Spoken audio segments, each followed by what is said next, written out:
join that among the first few lucky ones to experience it. So I'm just gonna let you give you that. You don't have to write anything, but if you want to, I'll come.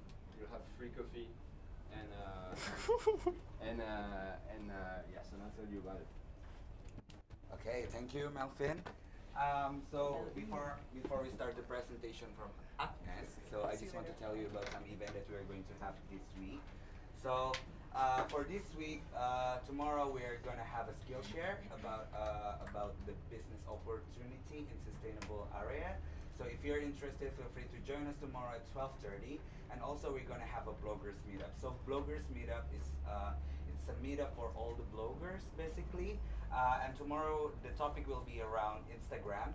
So if you're Instagram users and want to know more about that, feel free to join. It will be tomorrow, and the host for that event is Sarah Kahlo from Ubud. So she's the one who handling all the events, all the social media for Ubud. And tomorrow she's gonna talk about the Instagram thing. So if you're interested, feel free to join tomorrow at 3. And I also want to let you know that on Friday we're going to have a Balinese 101. So Balinese 101 is an event where we're going to talk more about the culture here in Bali. What do we have here? And for this week's topic, it's about death rights. So on the 3rd of March, there will be a cremation ceremony. To us, it looks like a party. Sorry guys. Okay, cremation ceremony here in Bali, and on Friday, Ibu Ruchina Ibu Ruchina is the host for this event, and she will let you know about what is happening on the ceremony itself, on the death rites ceremony, cremation ceremony. And yeah, so if you want to join that one, we are required the reservation first, because we limited in up to 50 people only. So if you want to do the reservation, please send us an email to rsvp@hubud.org. And the last one that I'm very excited about, I'm so happy that finally Fuck Up Night is back this year.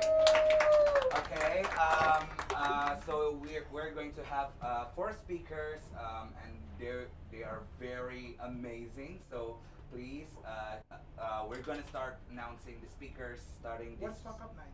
Okay, wait. So let me talk first. Yeah. Okay. So we're gonna have like 4 speakers right there. So what is Fuck Up Night? Fuck Up Night is an event where we celebrate failure, because we know, like, before we reach the top, of course there will be some failures that is happening, right? And it's okay to have a failure. It's not like something bad that is happening. Of course, we can also learn from the failure itself. So that's why at Fuck Up Nights we're gonna invite 4 speakers who gonna talk about their fuck up and how they overcome their fuck up itself. And it's a really nice event for you to learn as well. So if you want to buy the ticket is available now for early bird tickets, which is only 60,000, because at the door it will be more higher, like 80,000. So I suggest you to get the tickets right now. It's a really nice event for you to also learn and meet other people as well. And the event will be on the 1st of March, and it will be happening on Alaya Jembawan Resort. And she is one of the speakers, actually. I haven't announced it yet, but I'll give you a little bit of sneak peek. So yeah, please join us in this amazing night, because I'm so excited for this one as well. And yeah, for right now, I'm gonna present you Agnes. Yeah, thank you. I guess if we're speaking about Fuck Up Nights, I guess my story would qualify, but sorry, I'm not going there. I don't like seeing things as a fuck ups. I'd rather see them as the strategic points, and that's what I would like to share. The topic is about landing remote work. But I would like to, during this skill share, I would like to equip you with 2 things, which are irrelevant, basically, if it's a remote or non-remote. So it's basically your right setup, pitch, profile, resume, CV, however you call it, sort of professional branding. And the second one is the right attitude in landing actually any job or any opportunity or facing any challenge. So I will be happy if you leave this hour with those two things. I would feel very satisfied. Those who attended LinkedIn talk before, it will be partially repetitive. Sorry for that. But it will be a slightly different angle. So to start with, the paradigm of job and talent acquisition is changing. I work in a human resources industry. I work with work as a freelance consultant, let's say, but one of my major ongoing clients is the staffing agency in Singapore. And Singapore is like a headquarter of the world, indeed. Every time I see people's profiles, Harvard's, Oxford's, MBA, and so on, yet they are facing a huge problem of lack of right talents.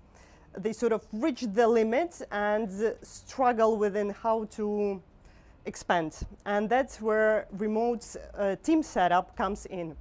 Many companies who are able to pay fine paychecks are shifting into having remote employees. I'm sort of following who is there announcing remote jobs, and you name it, Amazon, Google, American Tobacco, Alibaba, all biggies are going remote. And that's a nice spot. Actually, not just to be a freelancer depending on Upwork or some gigs that you land, you can actually have a normal strategized work with the benefits of the freelancer. And that's what's happening now. But in order to, I know that many people who went into digital nomad life experience some kind of a cubicle trauma. They would like to escape 9 to 5, live in paradise, get free, travel, approach their passion. Yeah, sure, fine. Yet we need to pay our bills. And I see, I'm not an entrepreneur. I've always been an intrapreneur. I like functioning within organizations. And I can see that this is happening now, and it's a very interesting spot to apply actually for jobs marked remote. And those big guys see the remote work still as a full-time job. Even if you are skilled and you can see that the list of tasks can be probably 50–60% of your time, even better. You'll get a nice paycheck, and the rest of the time, if you are not, let's say, strictly time-tracked, you can spend on whatever education or just enjoying your bit more loose lifestyle. So getting back to the presentation, the first part that I would like to equip you with is a proper vision of yourself as an expert. So first step that I usually do with my clients, I take a pic on their CV. And from that, I can clearly see where a person underestimates himself, herself, when the job was not successful, painful. It's all in there. That's why it's a very important thing to put it in place, to have it in Word, Google Doc, PDF, and then you sort of feel all set to start hunting. And moreover, it's like with any salesman. If you're selling cars, it's good actually to understand how the engine functions, what type of leather or eco materials are used in this car, and all type of details. Most probably you're not going to tell it to the customer, but what it builds within you, this immense confidence about the fact that you are selling the good product. If someone is into new age Ayurvedic approach, you have it in your field, so people feel it that you know a lot about the product, and they just kind of intuitively get it. Just there's no need to talk a lot. You just see that this is my thing. And that's how you need to create first yourself through building CV. Let's go. I mean, sure, I vote for no picture CV, very strict. Yet there is a lot of space for, you can use yourself as a brand. Basically just even look up what kind of colors should be transmitted and use them as a headliner or somewhere implemented in your resume. Let's go next. So yeah, after you have your CV in place, meaning all your jobs are properly described, meaning you actually list your duties in a very stiff form, because CV is usually way more formal.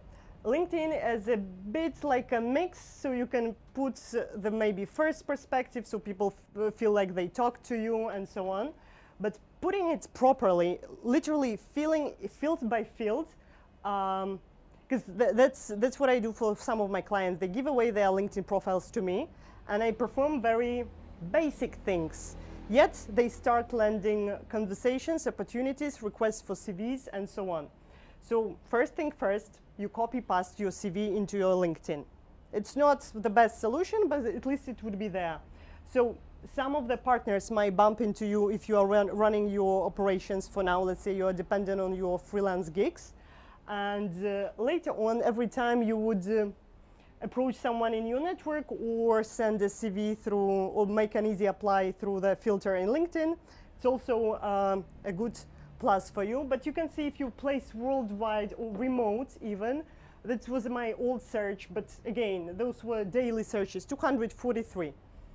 And I put quite limited, so I had the management, project management, business development, 243. It's really enough to pick from.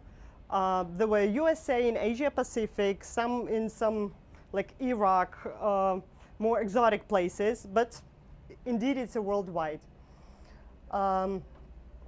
Again, when you have your CV in place, mind the formatting. I watch hundreds of CVs every day. Start, like really, I design and so on, but if it's scannable, it means it's good. Most probably people will not read it carefully. They just need to get a feeling that you are a professional. And this feeling will come from a summary, where we will get to this point, where in 5 to 10 sentences, you are supposed to pitch yourself. You're supposed to bring the best of yourself. Again, name in file, people keep dates in the upfront, CV upfront. When I have dozens of that CVs, and I remember that that guy had something, and it could be good for the next position. Who was the guy, damn it? I remember the name, but I can search it out. Maybe if I was too lazy to put it into my CRM or something. First, last name, CV, then what is happening, what are you about, your industry and the location you would like to be, you are. I know it might be a remote work, yet time differences that might matter. Sometimes you could be asked to travel to the conference and to meet the clients. Keep the location or broader location. I usually put Asia Pacific. And again, simple. Less is better, no formatting. So I would like to run a very brief exercise with you. Guys who were here, 2 ladies actually, right? On my LinkedIn talk, already experienced that one, but it's very useful. Please, you're gonna do it for your partner. When I run it with my customers, somehow they manage to put the achievements, put nice description of the duties, but the summary is still not there, and this is the most important part. Later, when you have your summary in CV, you can replace it into the introduction in LinkedIn, switching from the third perspective into first perspective, sort of, I did this, I like this is my best talent, and so on and so forth. So what I will need you to do, we'll literally use like 5 minutes for that. I will have to divide you into pairs. Please write very clearly, because later on you will give this piece of paper to your partner. So we will do the shortcut. You will interview your partner using these brief questions. Don't get chatty. It's only about the most important things. So I'll give you 2 minutes, one person A to speak, 2 minutes for person B to speak, and the second person is taking notes. And then you have to write a small brief about your partner. Less is better. These are the questions, these are the starters for forming a nice summary. And then I hope you'll, nicely written, or on the computer, why not? You can leave it with your partner, so we will actually leave this meeting having the most difficult parts in place. Somehow it's always easier when someone else is doing it for us. So let's start. We'll have 2 minutes for that. Who is person A? Raise your hands. A, B, A, B, A, B, A, B, A, B, A, B. We are all equal. We missed you. Can you guys work together? Or Kashify? No, he's pretending not to be here. You don't have a couple. Sorry. Okay, will you be guys willing to work together? Is it possible? Wonderful. So you'll be A. All right, so it's time for people A. Yes, that's your partner. It's time for people A to ask few questions and take some notes. Let's go for it. Time is ticking.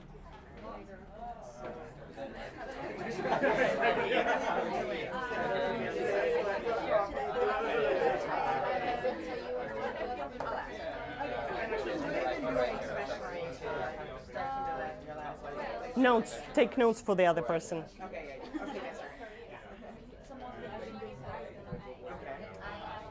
We have a glasses related problem, can't read that. You can't read it? No. It's too light, right?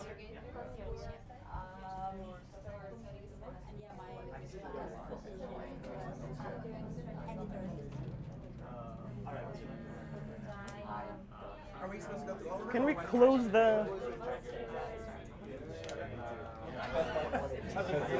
It's not really visible. It's not really visible. It's too light.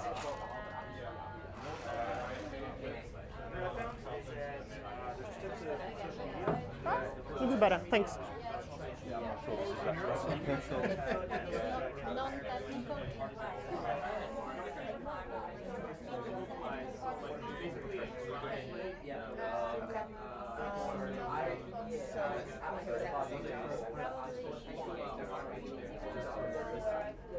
Just to confirm, we're going through all 4 questions.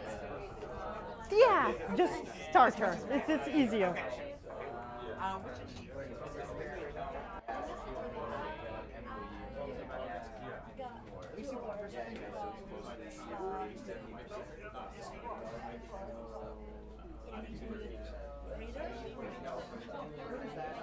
Or maybe the screen, actually.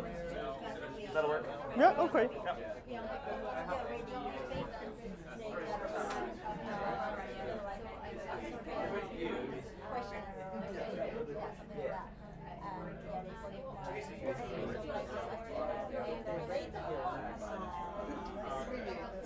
Two minutes. I'm not joking.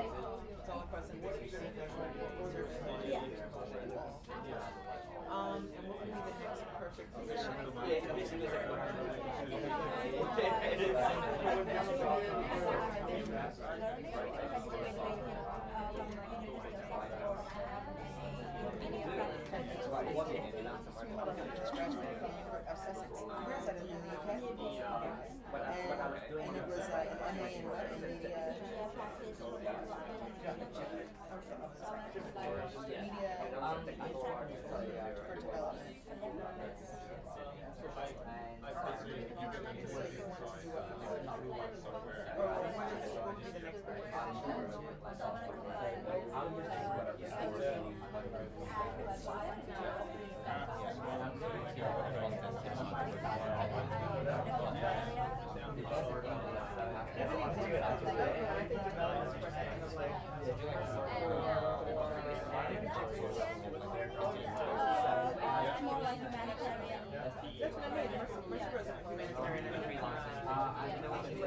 All right, time is out.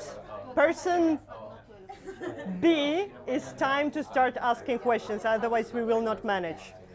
Switch. Yeah.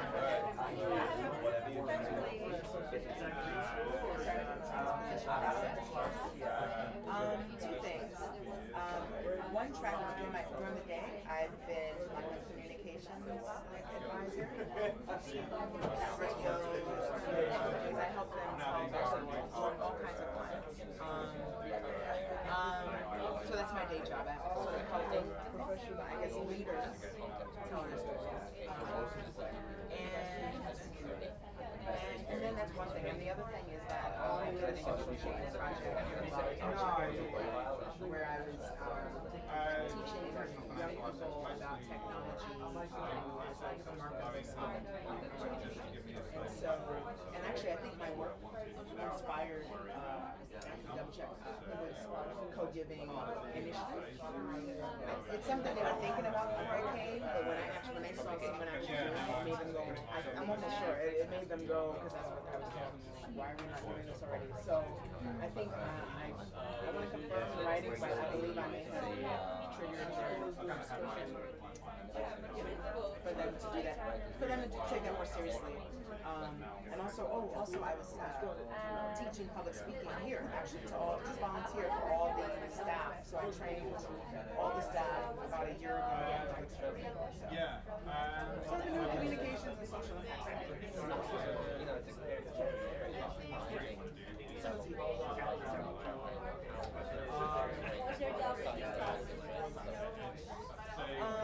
That would be a job years ago where I was editor-in-chief of DG, like an award-winning digital magazine in New York. But I was editor-in-chief, but I also was like the spokesperson for the organization. And I feel because it was every part of my career, analytical, innovative, public speaking. And it was empowering. There you go, I'll try to get a t-shirt.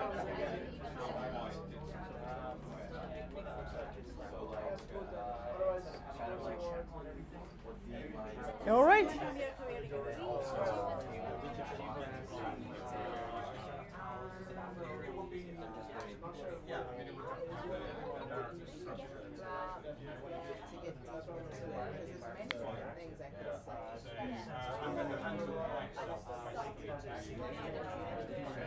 But I guess, I don't know, I guess it would be, I guess I'll say being chair of that organization I just mentioned. I was editor-in-chief in New York for 20 years. But there's other things I'm proud of too, but I guess that was pretty kind of that.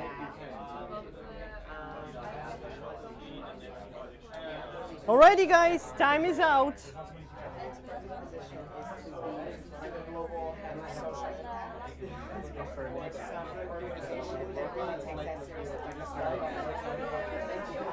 And to be in that space of globally creating impact for an organization that has the money to do Igor, I don't know how to use Macintosh. Could you help me out to open LinkedIn? Just because I wanted to show guys the profile. How to open LinkedIn? I totally. LinkedIn? Yeah, just to jump into my profile. Like you want a browser, yeah? Yeah. Just to regular. So they use Facebook. Let's use LinkedIn. Есть время выйти в туалет? Second? Есть время выйти в туалет? Секунду, есть время выйти?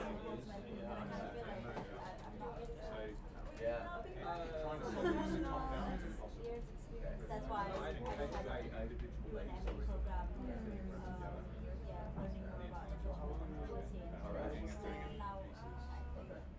Okay, so these are like extra. And you took the media route. Why? Because you might have some mimics. I go to the communication and then also I feel like I'm kind of stuck in that area. I don't know where else. Where you would have done, yeah, gotcha. So, all right. So, what's like a day in the life of your work? Is it that there'll be like some filmmaker from the UK who has this project and you tell us? No, that's I can't use Macintosh. How do I go back to my pen drive? Your thumb drive. Yeah. Sometimes There should be my CV actually there. It starts with my name. Yeah, this one I would do. Yeah. Let me just open it for you on different platforms, so then you can just swipe across. Yeah. Sure. All right, guys, I think it's more than enough time. I just opened up my CV just as an example. It's not perfect, it's just an example, but it contains everything it should. Sort of which industries, which areas, what's the type of expertise, what kind of markets, I list energy market, investments, education, entrepreneurs, and so on. Take those few minutes and write this type of a summary for your partner. Just with a nice handwriting, so you can actually give it away and they are able to read it later on. And this one is in my CV. I'll show you the LinkedIn in a moment. 3 minutes. Now you know it all about your partner. Just write it down nicely.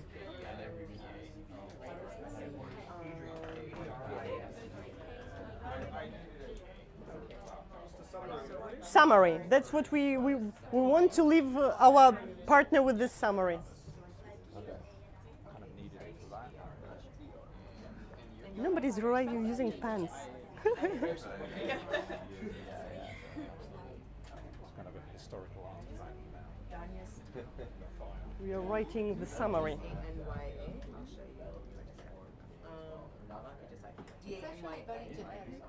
Say again? It's generic. Sounds like generic that you can open to many things. It's not like specific experience that you had. This one is generic for the purpose, let's say. Because I mean, you can see that it's B2B, sales, marketing, 10 years, and industries. That's all that usually employer will care. Yeah, but because you said experience in business development, management, and sales can be many, many things. Sure.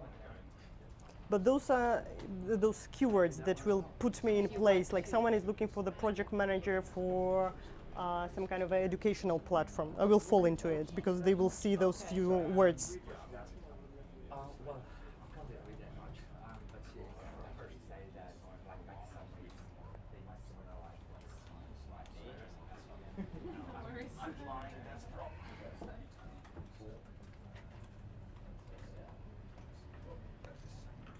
In the world of technology.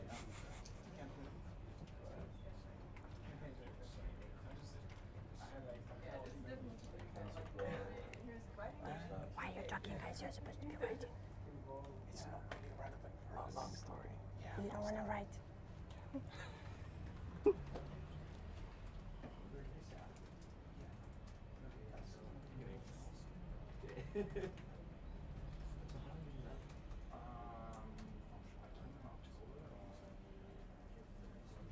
Why Igor doesn't want a summary? This is the summary. Yeah, but she's supposed to write you a summary as well.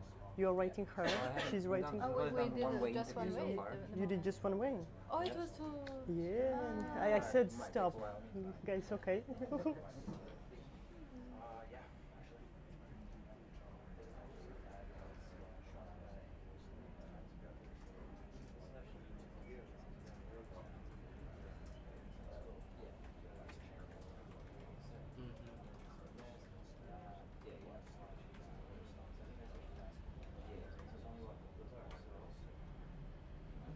Yeah, 1:05 we finish. 2 more minutes.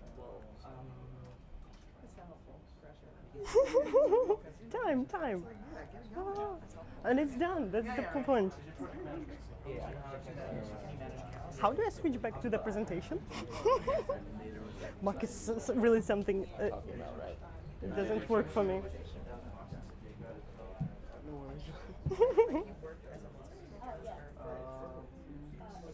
Yeah. Wonderful. Thank you. Yeah, I don't. I will not play with it anymore. Or because it's here, I click escape and then I click because my LinkedIn was open here, right? No, there's nothing. How come? You opened it on Google Chrome. Is it a leading newspaper? I'm gonna find it.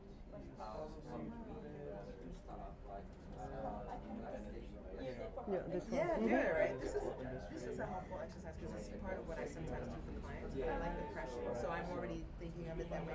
This is your presentation. Here's your The largest. So I just swipe. Okay, wonderful. Thank you. When it's in present, Yeah, it's okay. press escape and then swipe. Cool. And is it one of the largest students?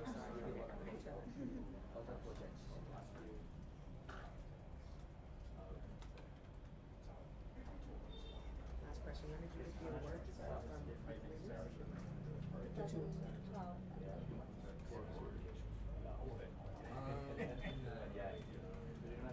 I'm not finished my uni.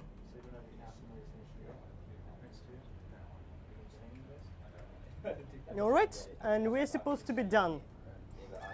So whatever you have, please forward to your partner.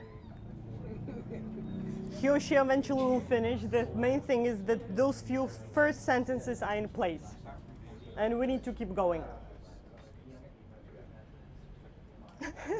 And everybody will ignore me for the next 2 minutes. Sentences, few more sentences.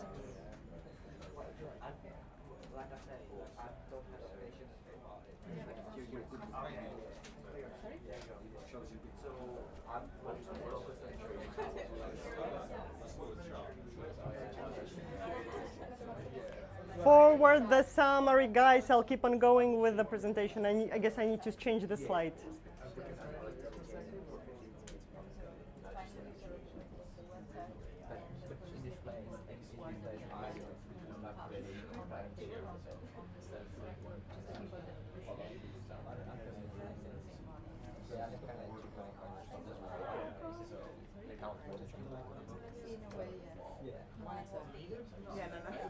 No worries.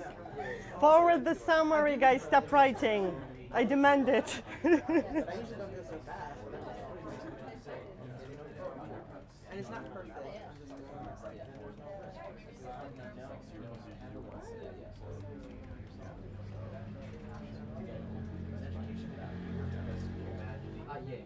Can you please do what I asked?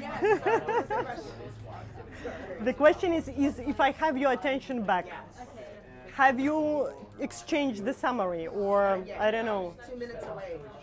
email it, leave it anyhow? Email right now. It's just right now.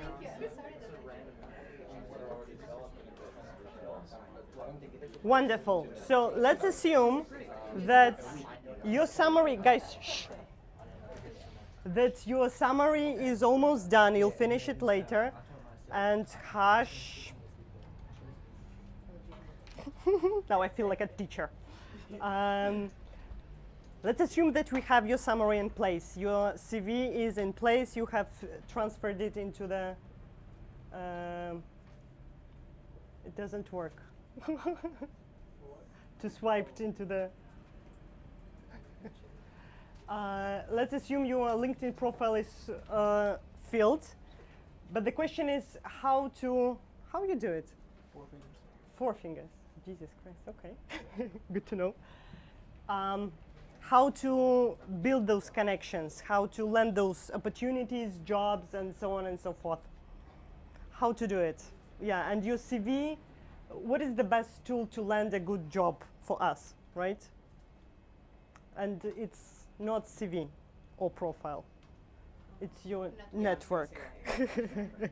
It's your network. And that's the point, how to be strategic about building it. Because my talk should be probably a good fit for a fuck up night, as I did a lot of remote work, being a digital nomad, but with a paycheck yet on the freelance contract. I landed in a weird situation when I was too focused on the job that I had. I didn't build up the network with the purpose of the next opportunities. And when I entered the maternity leave, all of a sudden the contract was not prolonged. So I didn't have a paid maternity leave anyway. On the other hand, I didn't have more projects to manage, which was an unpleasant situation, yet it was manageable for me because I worked as a business developer, so I had a huge network anyway. So what I did, I just tapped into it. But what I strongly recommend is to grow it strategically. Because my son is 1 year, 1 month old, and I started I landed a job when he was 3 months old. So basically it was based on my network. But to line up into a really good profit as a consultant, it took me, like, let's say by now, this year, so more or less 9 months. It will take time to grow it. And most of the best opportunities actually come from my network. So people mind what I do, they understand what I do, I keep networking, I go to conferences, I go to events, I connect with many people just to source them an opportunity or just to help them out somehow, and it keeps coming back in form of, oh, there is a night gig, oh, we have an opening for 2K plus per month. Those positions are there, it's not that easy quick to find them. So let's say, in order to obtain a good skill for that, because I hope I already equipped you with a tool, which is boring, I know, CV and LinkedIn, but the next part is actually your attitude in how you would keep on going with strategic lending opportunities. And for this case, I have a bit out of the box thing how to explain it to you, how to give you the real feeling. It's a game. And for this game, we would have to leave chairs, stand up, and yep, remove the space so we can actually move around the table. And I need one volunteer who will not play, but will help me out with the game. Would somebody volunteer? You're gonna volunteer. Okay, guys. So stretch a bit, remove chairs.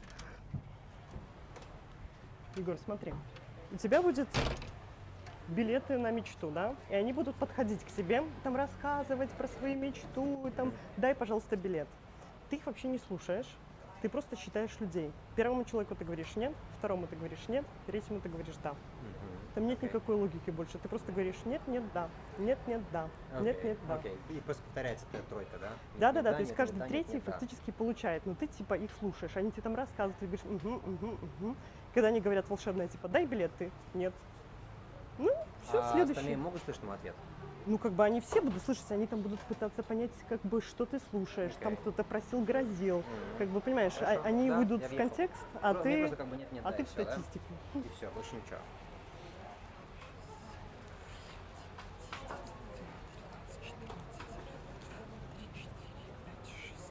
Тебе. И ты идешь в другой угол, чтобы... У меня получается 3 да? Нет, да. Нет, да. All right. So we are ready with a very important life-changing exercise. There are two, these are tickets to fulfill your dream. So every time someone gets one ticket, it means his or her dream comes true. Must be worth $1 million. It's worth it. Good call, give me. That's what we do. I have 7, Igor has 7. So the idea is that you can approach me or him and ask in any form, but there should be, give me the ticket. Can be please, give me threat, can be give me now, whatever. As long as you said give me the ticket, you will receive an answer, yes or no. The thing is that you can approach me how many times you can, just not in a row. So for example, if I get the request, you get no, it means you cannot ask me again. You need to let someone else and then try again.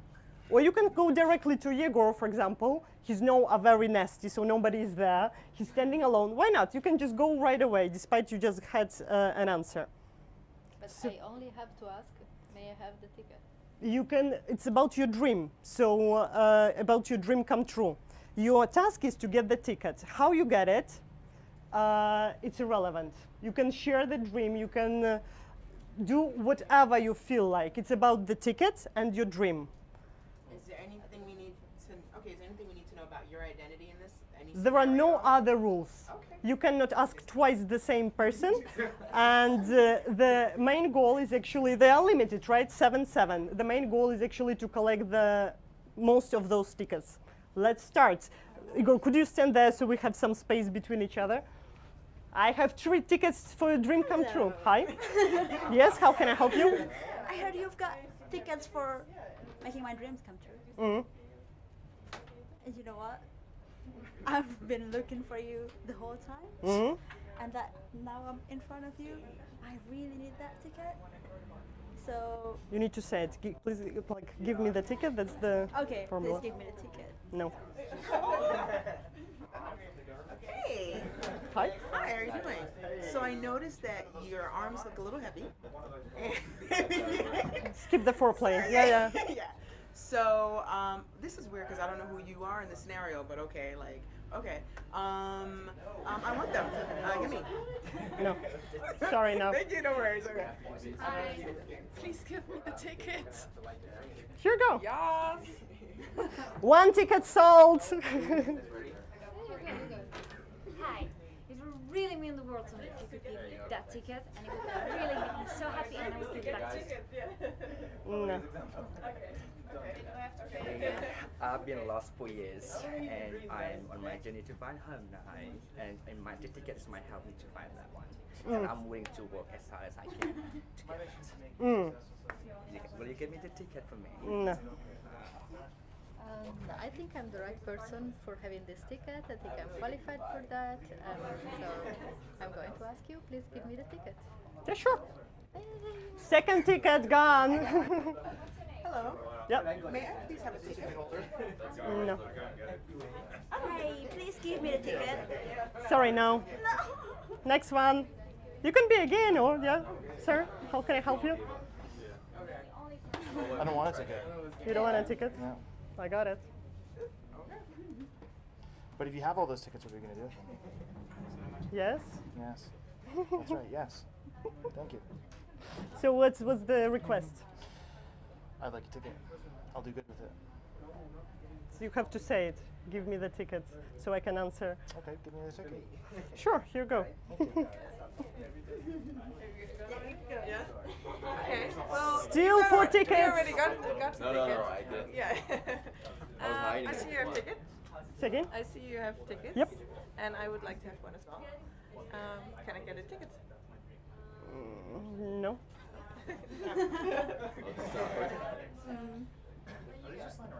Hi. Yeah, Can I hi. get a ticket, please? No, sorry. It's about your dreams. Come on, guys. Fight for it. Police officer in Ubud, and I need one ticket.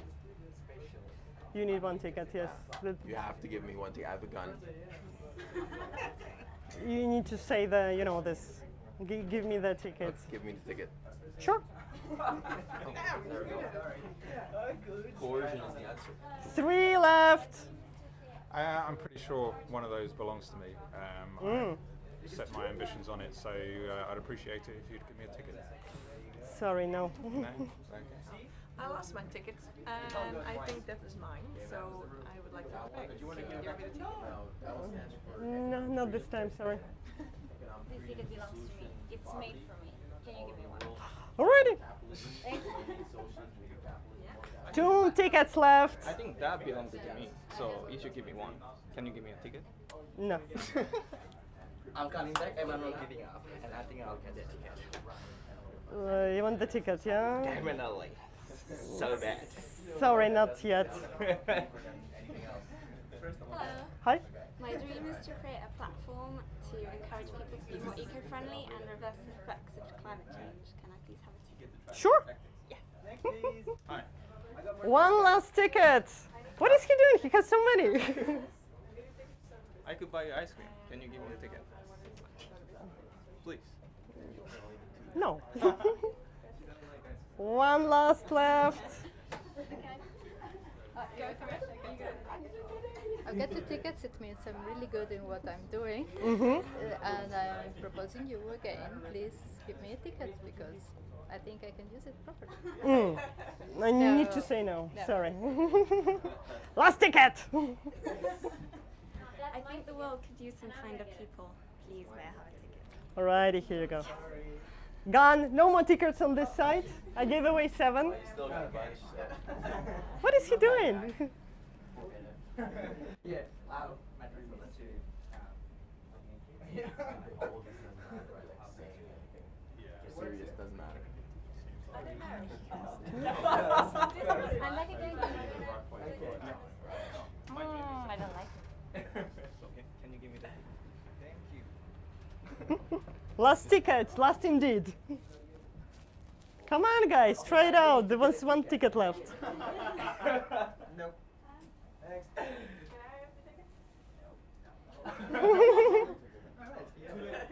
Yay! We are done. Hooray! Who has how many tickets? Who has 5? Does anybody have 5? 4? Any person with 4 tickets? 3? 3. You have 3. No one else have 3. Yay! So hooray for the winner! How many people have 2? I have 2. 3. Okay. And the rest with 1 we have, and with none. Alrighty. So the winner. That's the regular question for the winner. What was the secret? How did you manage to? We can go back to places. We'll finish this talk. How did you manage to win? How did you land 3 tickets? What was the? I think it was. I think it was to do with how charismatic you are, maybe. You think so? And I don't. Yeah, like you know when you have like I don't know actually, but something to do with like personality. I think. Definitely. So you think that your personality was the key? Did anybody crack this game? You cracked it. What's your assumption? Every third person gets a ticket. Wonderful. It was no, no, yes. No, no, yes. No, no, yes. There was no logic. Nobody cared about what you said. The only thing was about why? But you had this part in your personality. It means to be proactive. It means to keep on trying. It means that unfortunately, I know that your ideas were very social, eco-friendly, and environmental and good. But in the end of the man, it doesn't matter. The only thing that matters is that you keep on trying, and that's the painful and important truth. It doesn't matter how good your profile or CV is. You need to keep on trying. You need to keep growing your network and keep lending connections and keep searching for possible partners, for possible jobs. And the laptop is not working, so I don't know. Yeah.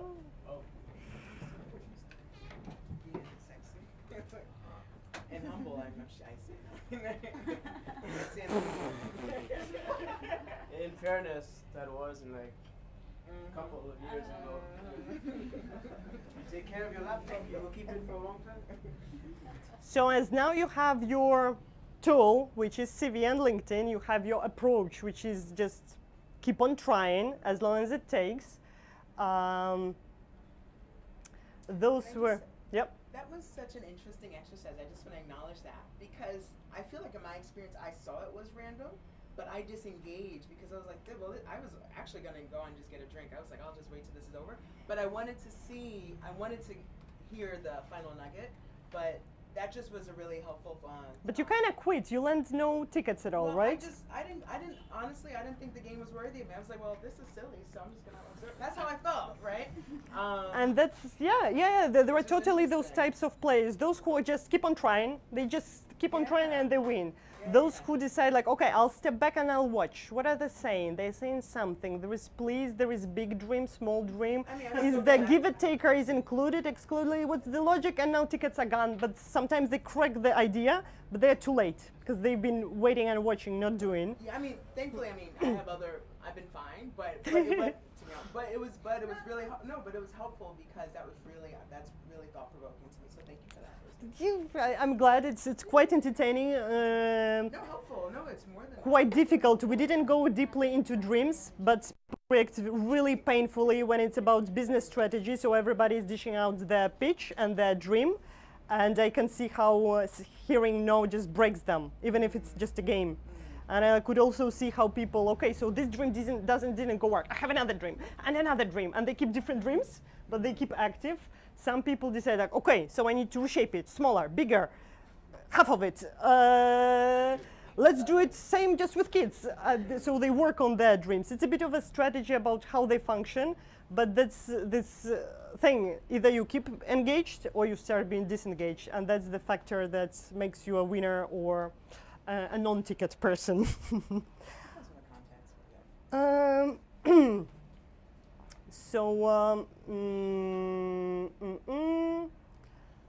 Let me just put one thing about 4 fingers, right? Yes, it's working. I'll use my profile this time, not a presentation. When you'll be putting your LinkedIn in place, major parts. I have terrible first and even worse last name. That's why I put silly Agnes, but it helps me out. When contact remember me as Agnes from the conference, Telcon, and so on, or even my coworkers, they can find me. So they put Agnes and it shows up. So if you have a difficult first last name, you might play with it and make it more memorable. Is it searchable that way? Yeah, still searchable. but it's easier for someone to figure you out in the list. They put Agnes, and there is Agnieszka, Agnes Krzysztofowicz.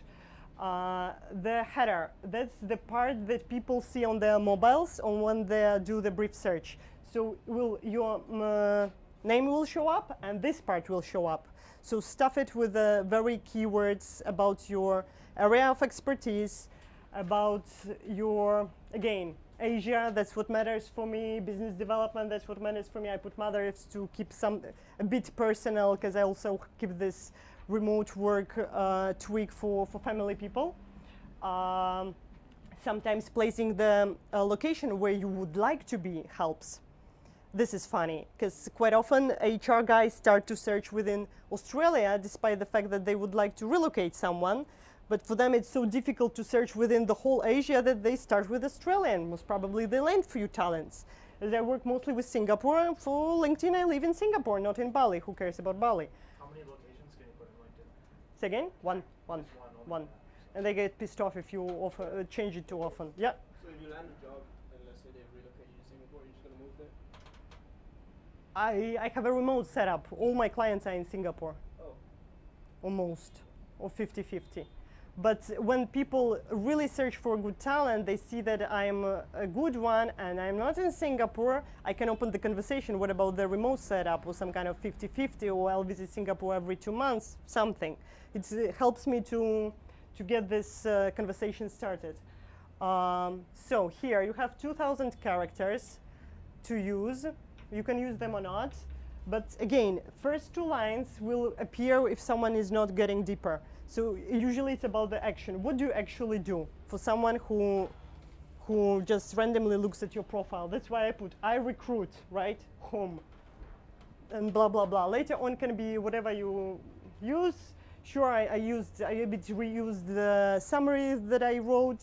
I put more in years, because that's how recruiters look at the profile. Like, I need someone for managerial position, 10 years of experience minimum. Okay, it's sad. How many in business development? It's some kind of a mix. Usually, okay, I can feel that it should be 5 of sales or 5 of marketing.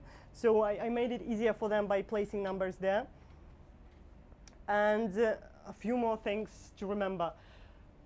LinkedIn has embedded blog. If you want to show yourself as a professional, write articles. You can keep them there. They are quite well indexed by the Google. And every time someone looks you up, they can see easily what you are about. They can just click on my articles. It's a wonderful way of promoting yourself as an expert, and look through sort of about your fields of expertise. So it's about work balance, about career strategy, about remote work setup, about relocation in general. So you can see, kind of get the feeling, what's my field. And careful with what you're liking. It all sits in your profile. Every time you like, you don't have to share. If you like, it goes into the thread and it sits in your profile for ages if you don't like other things. Again, think of it strategically, what your activities are. And my CV is different a bit from the LinkedIn, because I have an agreement for LinkedIn with these guys are paying for my LinkedIn. That's why I'm promoting them the most. Sort of my company is kind of non-existing, it's fine. The rest is described quite carefully with all achievements, with what I did more or less. And yeah, it's all there. Again, not a rocket science, but so many people keep it so briefly and makes it unsearchable. Because LinkedIn is reading through all those keywords in all positions. And there is a separate space for keywords. It's your featured skills. It's good to look up professionals that probably could be your role models and see what they have in there. You have 50 words, use them. It's very helpful to find you. So I dished over everything. If it's solar, I put solar power, solar PV, photovoltaic, and so on. All type of renewable energy. So you can play around probably 5 words about each field of expertise, and it's definitely worth it. And again, recommendations. This one is actually cool. Very short, but it's memorable. And again, left them here because what do they say? I think this one is way more valuable than one of my clients put, because he wrote about emails, sounds very generic. Whatever it is, ask for them. They will not land as long as you are not asking your former partners, colleagues, clients, and so on. And also, giving is also good. It looks like I'm not really generous, but people are not asking, what can I do? And it all piles up into your, into you, basically, and you being a professional. So we are running over the time. It's 1:30. I like kind of keeping into the time. I'm super happy to answer you a few questions. If not, I'll just lead us into the conclusion and the last slide. Questions, yeah. She was first, sorry. I had a question about the photos on resumes. Sure. I thought I heard you said that you kind of, you weren't so in support of photos, but then I saw you had one on your resume, so can you clear that up? My resume is used for as a business owner. Hence, the photo was from the same photo shoot. You could see that I have the same outfit. I'm just scrolling back. You can see that's from the resume. Wait, 4, right? Okay, and that's the one. So I'm kind of memorable because I'm more using it as me as a business owner, and I'm attaching my CV to my proposals to raise the authority points. Otherwise, if I apply just for some work, I probably wouldn't. I would just erase it. That's all. And may I ask, why do you? Because I don't know. I might be updating mine soon, and I was thinking about including it because I've seen some that I thought were really compelling with it. Why do you think that? Why do you think you shouldn't include your photo in a CV? It just makes you feel look more professional. It's really, I mean, if you have a nice photo from a nice photo shoot, why not? But if it's slightly, could be better, you'd rather skip it. And there is always LinkedIn right now, which is double checked, and their photos are there, so they can look you up, no problem with that. Yep. I have two sides of it. So I'm working on projects right now where I have to hire people to do remote work, and I do something really unique. So I'd like to sell that skill as well and get higher end projects on it. So what do you think about sites like Upwork and the other ones that are just for remote workers? Can you talk a little bit about that and how you can translate what you told today about LinkedIn into those platforms? I mean, if you are project-based and you need few individuals who would just get shit done and move on, why not? Upwork is full of very decent people. What I did, for example, I knew that I'll be having projects coming and going. I can't have this continuity, but I would like to have some kind of a cooperation. So I built from Upwork like a list of 10 copywriters, 10 designers, and then I do the tender, open, in email, for example. All right, so you just write out the job spec and throw it up on Upwork and see what happens? Yeah, and out of that I have created my base of the best one, and then I do it out of the Upwork. For example, I have 10 guys that I would like to work with, and I just drop an email, open one, like, okay guys, this is the job, this is the salary, till 12 today I wait for an answer with a sample, and for example 5 get back to me, I reply, okay, this one the chosen, thank you, talk to you soon. Alright, so that's how it works most of the time when you're tendering it out. How do you flip it around for when you want to do very specific work on the same platform, Upwork?